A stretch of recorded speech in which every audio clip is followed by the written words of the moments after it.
We invite all kinds of people to come on the podcast, but so many people turn us down. As the old parlance goes, they're disinclined to acquiesce to our request. Do you remember what movie that's from? The Hunchback of Notre Dame. Pirates of the Caribbean. From I think that came out in 2003. Pirates of the Caribbean did. I decided I was going to rewatch it with my wife recently, and we got through about 40 minutes, and then we stopped, and then that was like a month ago. We haven't turned it back on, which is pretty much how most of our movie watching goes. We just don't do very much with the TV. Andrew, give me some of your top 5 movies. What are some of your favorites? You have to come in. They're not going to be able to hear you from over there. You have to come over here. Okay. What are some of your favorite movies?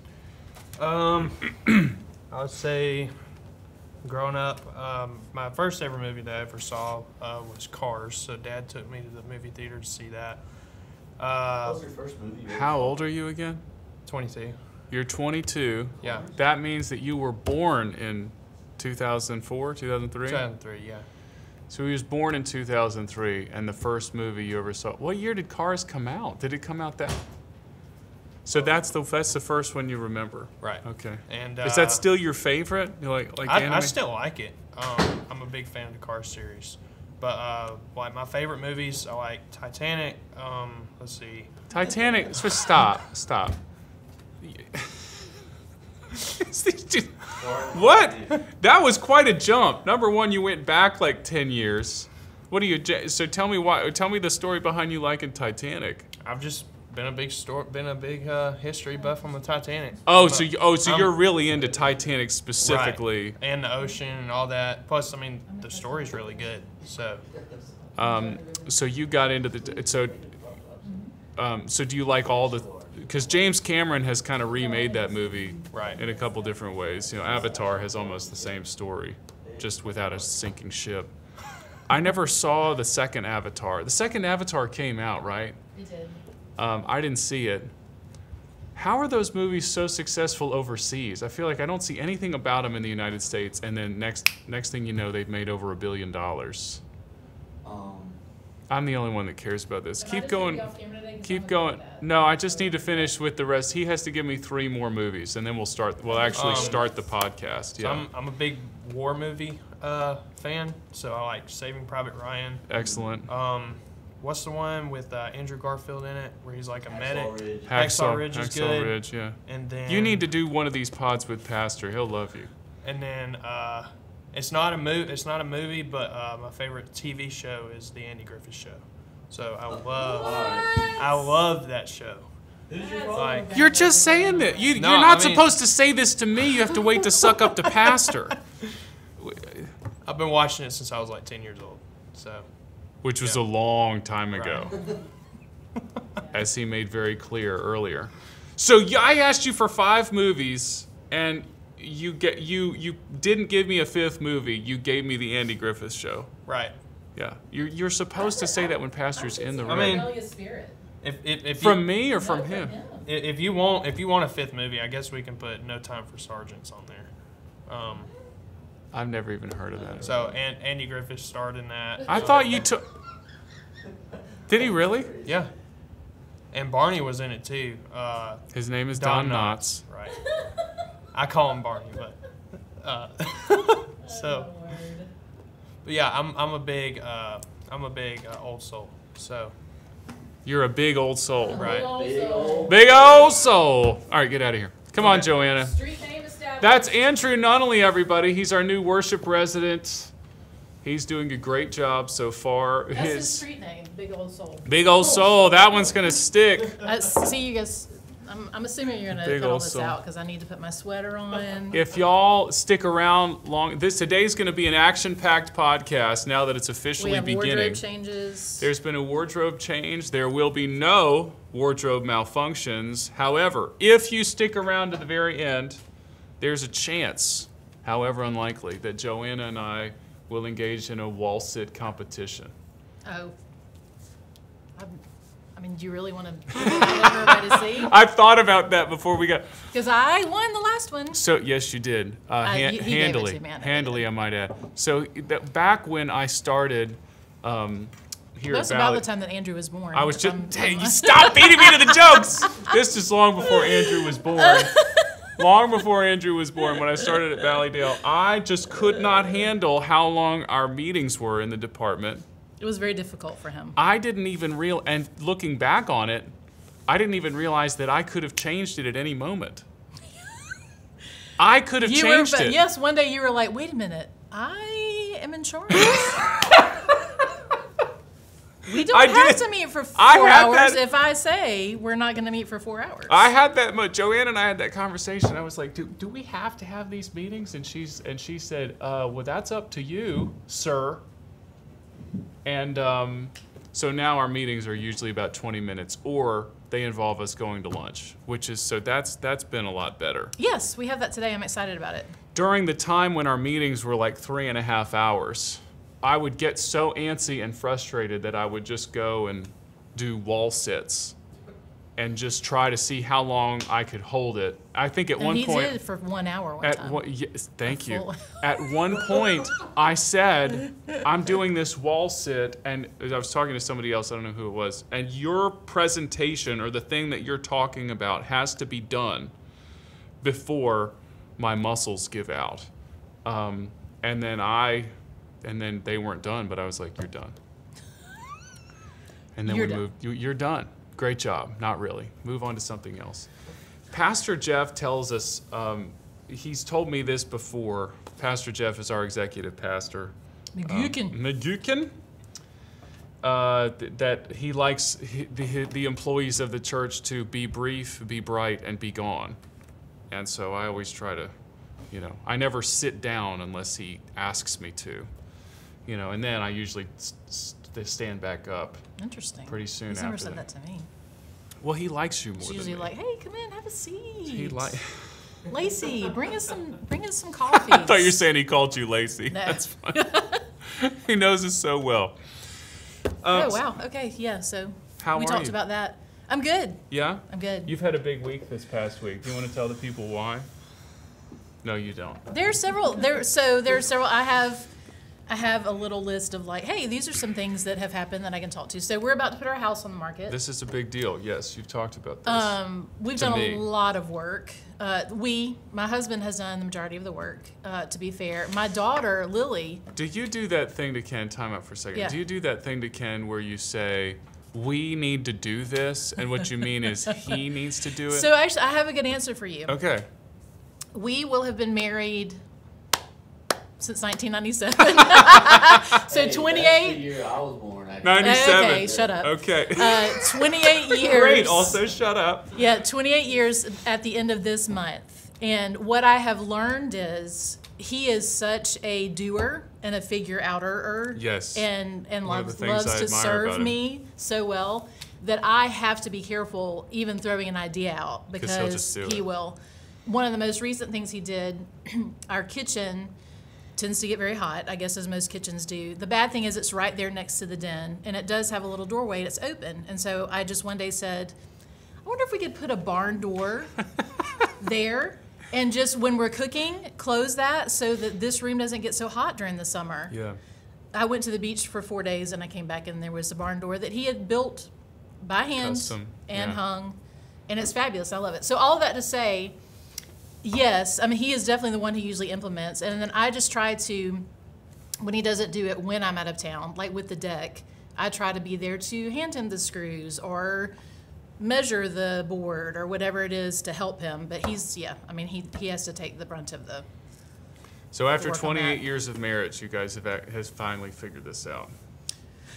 Yeah. You figured it out. I mean, we're still figuring out a lot, but that I have figured out. I mean, like, this is a good idea, but I don't want him to go out and do this project right now, so I'm just going to, like, sock that one away for later. My wife has, in recent, we've been married for a paltry 12 years. I actually can't remember. Is it 12 or 13? Children. Anyway, yeah. And she has started to do the thing where in mid sentence, she's like, "We will need to," and by we I mean you need to do this, and I appreciate that because I just need to know what the expectation is. And then the other day she did you're talking about ideas. She was like, "I think that we might need to," and again parenthetical in her statement. I am just complaining about this. Please do not actually do anything. And then she moved on. I'm like, oh, okay. I will not do anything. Well, then. that's what you guys, for the most part, guys are like, all right, I hear a problem. I have a solution. Yes. I'm going to fix the problem. Check it off the list. I will So, do it. yeah. Yes. So back to your Gotta house. So prioritize, you, yeah. we, Meaning mainly, like I said, my husband and my younger daughter, Lily, she really worked side by side, completely rebuilding our back deck with him. So just recently. Just recently. Oh wow. Yeah, the whole back deck is brand new. Looks beautiful. With like new posts and everything. Everything's new. Whoa. Everything is new. So, and they did a great job, but the project that Lily and I took on, just the two of us, was pulling up, I'm spatially challenged. I don't know. About the size of this room. So this is so weird this is so weird to me because Joanna, one of Joanna's responsibilities here, and she's excellent at it, is her eye for spaces and interior design and colors and all these things. But if you ask her to estimate a distance, I can't translate that to numbers. How long do you reckon that wall is? Let's take the circumference. Impossible. How's that for a big word? A circumference of this table, Yes. and multiply it by 20. That's how much monkey grass that Lily and I dug out of our front flower bed. Wow. It was a one lot. of the hardest things I've ever done. Wow. I literally had a pickaxe. And you've given birth to 2 children. I've given birth to 2 children. If I could have gotten an epidural before digging up the monkey grass, I would have. That's somehow going to be the thumbnail. Somehow. Oh, I'm just telling you, it was like Ken even said last night, you realize we did all of this work outside in the hottest part of the year. I was like, oh yeah, I do, because last Wednesday and Thursday when I was digging up monkey grass, there were a couple of times that I thought, this is how people die in the Yes. sun.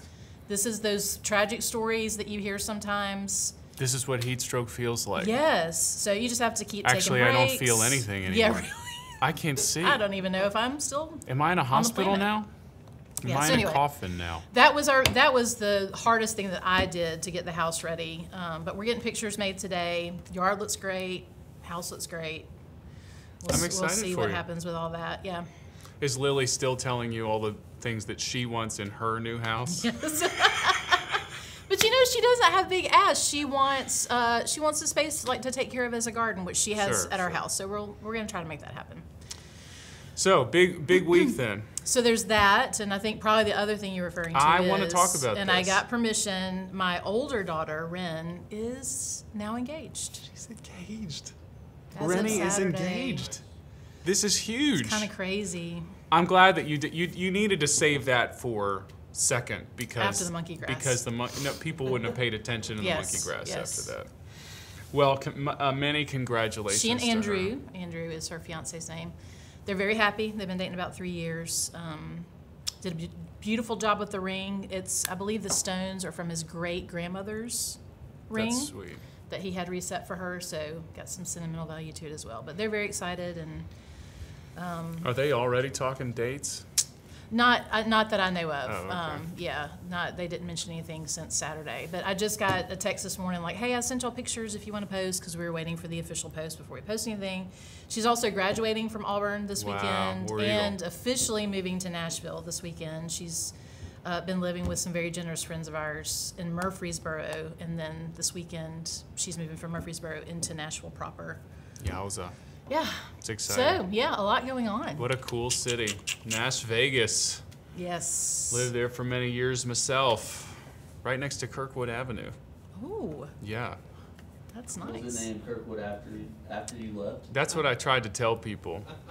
No, it's right next to, it's very close to where Belmont University is. And so when I got to school, that confused everybody because they're like, is your name that because of the avenue? And I was like, no, it's because it's my name. But everybody changes names in college. You know, I was talking to Andrew about this because Andrew is a very wise man. He just went straight into worship leading, and he's got this awesome apprenticeship and degree or certificate from the Strength to Stand Institute from our friend Scott Dawson. But I said, if you would have gone to college, Lord only knows what your nickname would have been. Now it's only Big Old Soul. So. You know what's funny about that is last night we were watching like one of these crime shows, and Ken and I always make fun of how hilarious the street names are. Yes. Like where did that come from, and is that person really okay being called that? And I thought, you know what? I feel like our department needs street names. We need it. What do you mean? Like I think we for need the street names for hallways each or other. something? Yeah. Oh, street names. So Yeah. for some No, reason no, I was not, thinking Kirkwood you were Avenue talking is about a Kirkwood street Avenue, name. No, like We street, need like, street names, You know, okay. that's what we know each other by. And then the only bad thing about that is we actually do know each other's real names, because apparently a lot of times they don't even know the real names of people. They literally just know them as. This is a real thing. Dum Dum When or we were doing whatever it is. inner city ministry in Nashville, I remember we were in the park. We were doing like a camp thing for kids, and there was this one little girl, and I was like, "What's your name?" She's like, "Stank Mama." She's like 3 years old. A little girl? Yeah, 3 years old. And I said, "No, what's your real name?" She was like, "Hmm." And then she just ran away. She like didn't know her real name. And I found her sister. What's her name? Her name is Stank Mama. Her sister would like confirmed that. Wow. So is that what you want your street name to be? No, I don't want that one. That was a no. You need to ask my wife to tell you that story, because she That's tells really a lot better than me. But we have Street we have our names. long creative lunch meeting today, so maybe we can. Oh, we got Big Old Soul. We just Andrew, need it. That one's check. done. Put it, set it in concrete. I love it. Yeah. We need, we just need ChatGPT to give us some ones to pick from. Sure. And we'll go from there. Jared, So wait, what's you your said street you name? changed. I know you grew up on the streets. Street name? Yeah. I don't have a street name. He's looking at his phone. He My doesn't friends care. called me J3. J3. What were you gonna say? You said you changed your name. Everybody changes their name in college. Yeah. What'd you change yours? Well, so I've done a lot of thinking about this. I might need to write a paper about this, because I think it's fascinating the way people's names change over the course of your life. Okay. So for me, I was like, my name is Robert Kirkwood Bullis, but from birth, because Robert's my dad's name, Kirkwood's my mom's maiden name. From birth, I was just Kirk. My family always called me Kirk. Like the Kirkwood, it was just one of those things. It's like, oh, that's nice that it's, but no, but in college, because of Kirkwood Avenue, everyone was like, oh, Kirkwood, and it was like my nickname, except like I'm looking at my driver's license and like, no, that's my actual name. So then that kind of, how did I get on this? You made the very bold statement that everyone changes their name in college. I So had a was friend.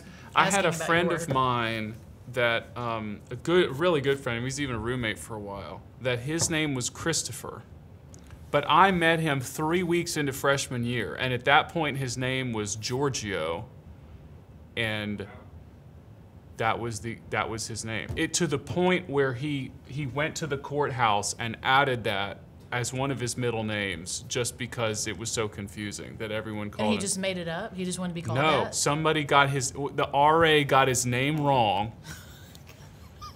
And he looked very Greek. You know, it seemed like he had dark complexion. It just seemed like a natural fit. Mm-hmm. And after that, he was Giorgio to everyone. And I was just baffled when I found out that his Is real he to name was this day? Christopher. Does he go by Georgia? I'm not really sure. We lost touch. I know he's married and got a couple of kids. I'll have to Georgia, ask if you're some watching, of my buddies. let us know. Reach out. Christopher Kemp, I know you're out there. But yeah, so people, yeah. So you didn't get it. I mean, your name's been Joe. Did your parents always call you Joe growing up? I was JoJo. Jojo, right? That's a good one. When I played softball, I was Joe Banana, to the point See? that it was on my jersey. We had T-shirts that said Joe Banana. And then for the most part, everyone just ends up calling me Joe, which is fine. Like, I'm fine with that. In college, I guess the only difference was, so my name is spelled Johanna, which is Yeah. actually Johanna because it's German. Right. And I had a German voice teacher and her husband who insisted on calling me Johanna because that's how it's supposed to be pronounced. So, But yeah, for the most part, I've just always, everybody ends up calling me Joe at some point, and that's fine. Okay. I just think it's also interesting with the, we grow older, Lord willing, we become parents. So now there's a group of people to whom my name is just Dad, period, And then my dad was just in town. My dad was just in town, and I'm thinking about how his name is now Pops. What it was, and then at work he's Pastor Bob. I just think that the way that names, like, they have an intrinsic meaning. Pastor always talks us through the meaning of names when we do parent-child dedication.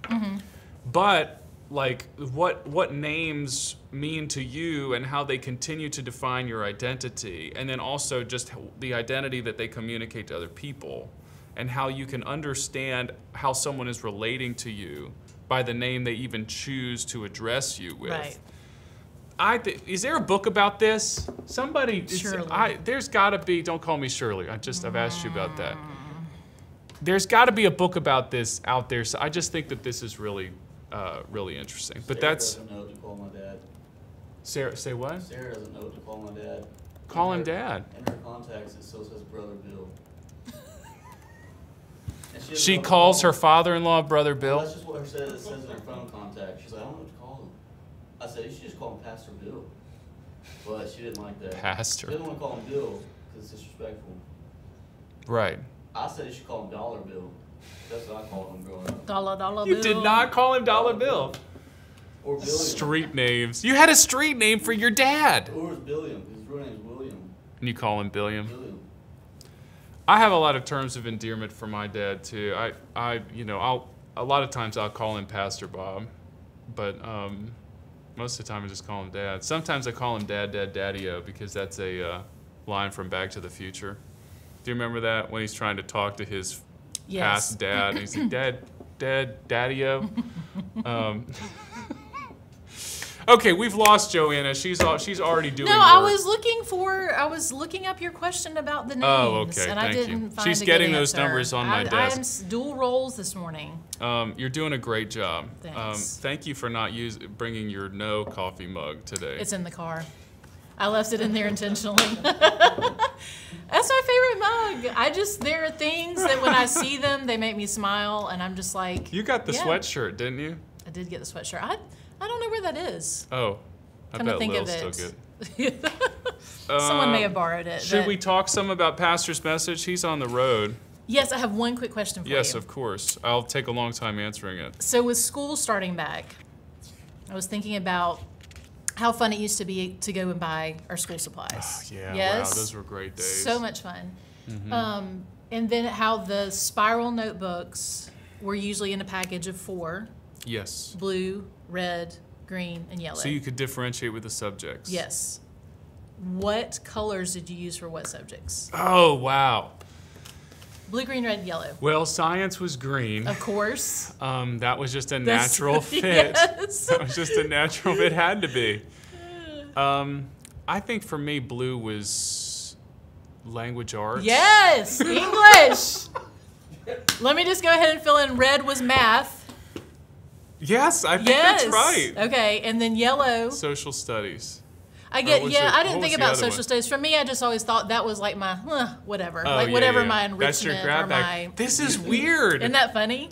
Did all your classmates do the same thing? I don't remember. I know my reasoning. Blue is my favorite color, and language arts and English and reading were always my favorite subject. Mm-hmm. Green, of course. I mean, science.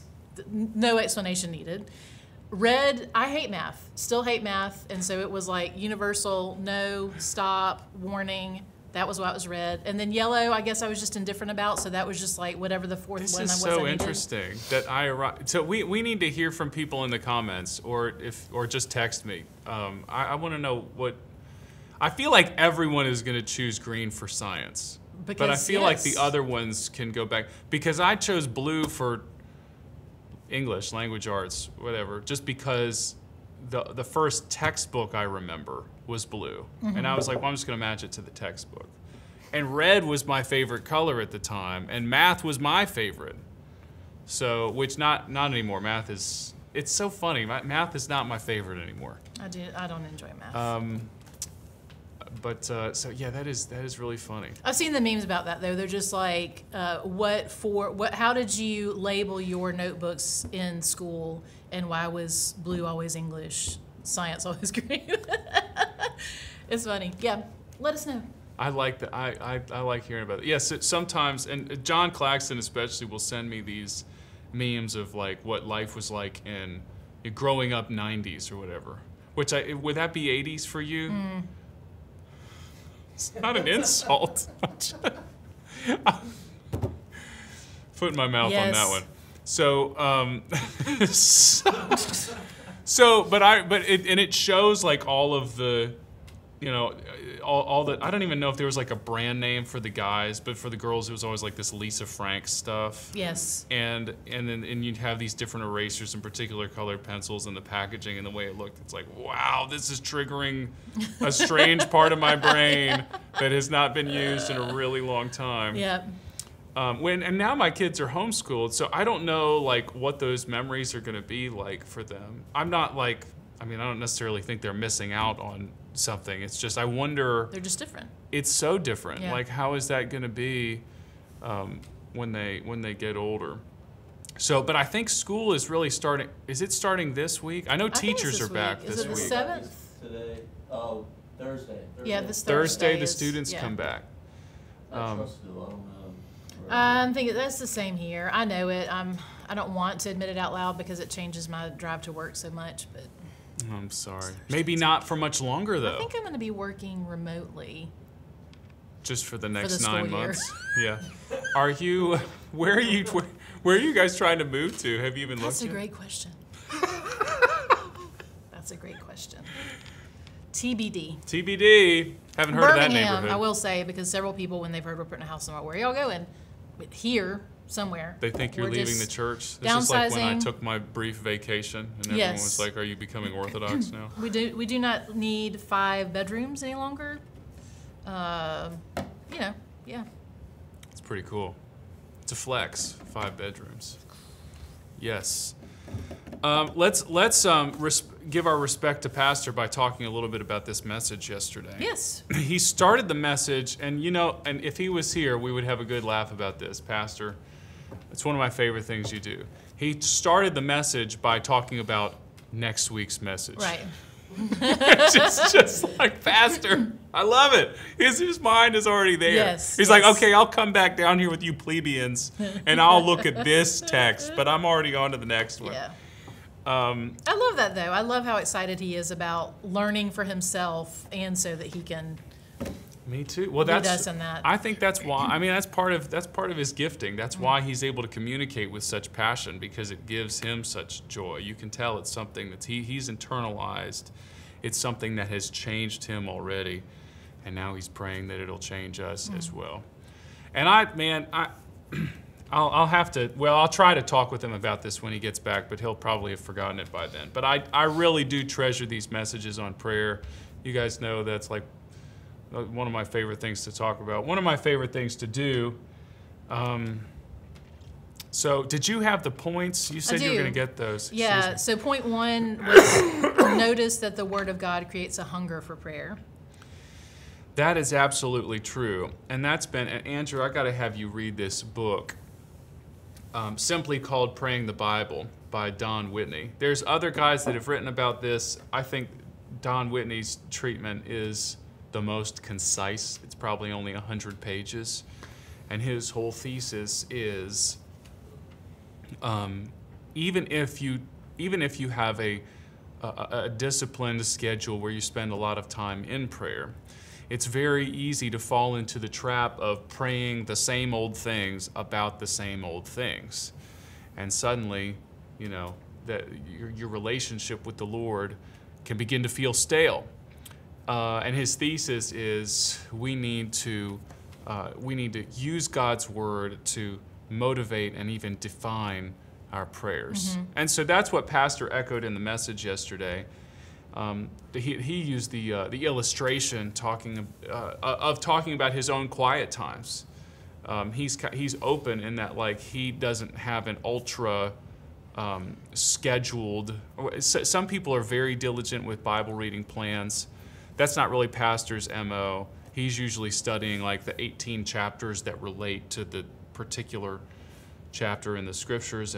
But his point was, no matter what he reads, he's praying through it, asking the Lord to show him what it means. Yeah, I thought that was good because that's something that we talk about a lot. A lot of people just struggle to pray intentionally and on a regular basis. You mentioned yesterday, Daniel 3 times a day. That was his pattern. That was great. So if that's something that you struggle with, go to God's Word. Start there and pray that would motivate you, not only to pray, but on how to pray. Without meaning to, I did this before he even preached, in part because this is such a natural passage to pray through. Daniel, we're talking Daniel chapter 9, the first 6 verses in particular. Daniel, it's 20 verses of prayer, but the first 6 are what Pastor asked me to read before the message. And in that passage, Daniel begins this confession, this heartfelt confession of sin. So naturally, when I'm praying, and I always try to pray, Lord willing, with the mind of the people. We call that element in the service either the corporate prayer or the pastoral prayer. I'm the one that's saying the words, or one of our other pastors, ministers saying the words, but we're all praying this together. So those moments where we have corporate confession are very important, and tried to lean into that, which was in the text, and then Pastor went into that later in his message. One thing you'll remember, he talked about, I don't know if you had any notes on this, but he talked about how Daniel has no sins listed in the Bible. Doesn't mean he didn't sin, Right. right? But apparently he 3 times a day in prayer was consistently repenting and confessing. Yeah, and Pastor made this interesting delineation. He said only one of 2. Who's the other? I assume it's Jesus. Oh, I thought he said something in the Old Testament. Well, let me think. Oh, that's interesting. Okay. Well, in the Old I guess you could go with Enoch, who walked with God and was no more. Okay. I'll I'll try to listen to you and. Yeah, go ahead. Get up. those numbers on my desk. I think that the pastor made this delineation with types of prayer, and I've heard it. I've heard it referred to in a couple different ways, but he said that when Daniel went to pray for his people, it wasn't like, oh my gosh, I'm desperate now because something terrible has happened, even though that's true. He went to pray because that's just what he does every day. And I think that's, I guess, as we relate to the Lord, that's something that we should aspire to. I guess like if you're talking with your children, are they coming to you just because they want to hang out, or are they only coming to you in moments of crisis? Mm-hmm. Like if you see the phone ring from a friend, do you know when you see the phone ringing, oh my gosh, this person needs something? Mm-hmm. Or is this person just calling because to be a blessing? You know? Right. Obviously, we like all of those different relational elements are echoes of how the Lord relates to himself in the Trinity and also desires to relate to his people. So how are you relating to the Lord in prayer? Yeah, that was really good. To me. I had that written down, that prayer does not come in a crisis. Prayer is what you are doing when a crisis arises. You're already in that posture, whatever comes along. And then I also really liked that he pointed out that prayer is not an escape from reality, but it brings clarification to what God is doing. Because, some people are like, well, I know I can pray for you, but like, what else can I do? Or, or they see the world, a lot of times we'll see us like looking to God as like turning away from what is real and, trying to distract ourselves or. Well, and that's because that's in part because the idea of Christian prayer is distinct from especially the Eastern religions, like you have Buddhism, Taoism, Hinduism, where it really is this detachment from reality that they're going for. This meditation is the emptying of everything from your mind. And Christian prayer is really, the idea is we're filling our mind with the word of the Lord and asking his presence to fill us, to empower us for what we're already doing. Now, of course, we should retreat and be alone with the Lord and at times, but Daniel's showing this, like he's in the midst of something big, so he prays. Going back to what you said, I've had a lot of these moments recently. I mean, how often has that happened to you where somebody comes to you and they have a problem that you can't solve? Often. Like Yeah. you can't, I guess I could bring you a meal. Well, we have enough meals. Well, I don't, I don't know what else I can come be with you. Well, we're just, so so a lot of times I'm just like, well, I'm going to pray. Mm-hmm. And I do. And, I pray for as long as I remember, just confessing my weakness. That's the thing. I try to write them down.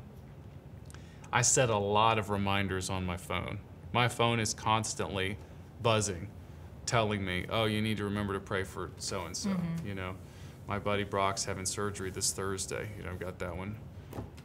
Sometimes I'll have it remind me every day about this thing that's coming up, which is kind of difficult to schedule, because if you say, remind me about this because it's happening Thursday, they say, oh, we'll remind you on Thursday. Well, no.